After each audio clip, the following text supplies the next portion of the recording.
I came to Dallas in plastic surgery and I was blown away. In one room, they were changing faces of babies that were born with these terrible congenital problems and making them beautiful babies.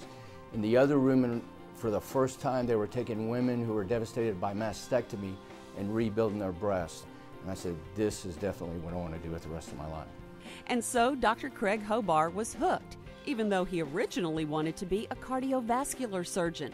But the surgeons of the Dallas Plastic Surgery Institute changed his mind. We all have very unique artistic experience, motivations that take us in one direction or another, and we believe very strongly in that, and we do very, very well at it. And we all totally respect everybody's development, and we admire the way they do it, but we develop our own way of doing things, and we respect each other for it, and it makes for a great practice partnership.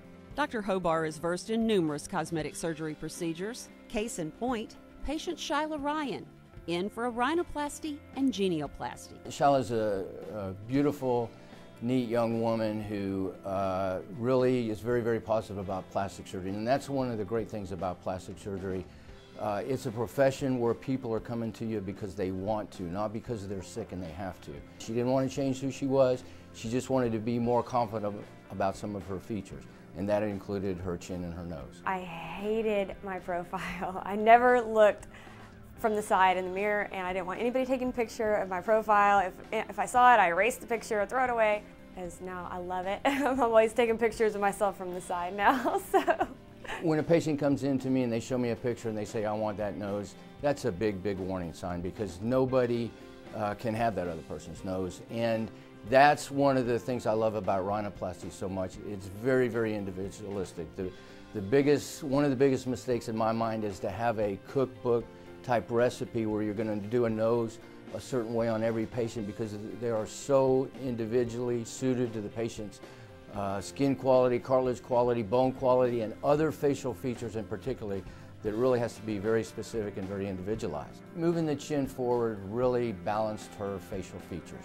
I suggested that we go with a genioplasty rather than a chin implant, because I think it's much more sophisticated. It allows you to precisely move the chin forward in exact millimeters that you want to. It allows you to make slight adjustments up or down.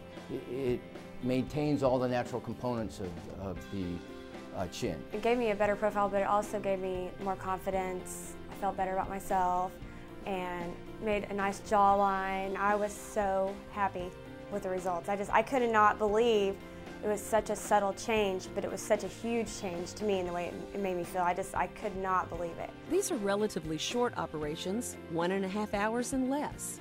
Dr. Hobar books more time because he likes to take his time.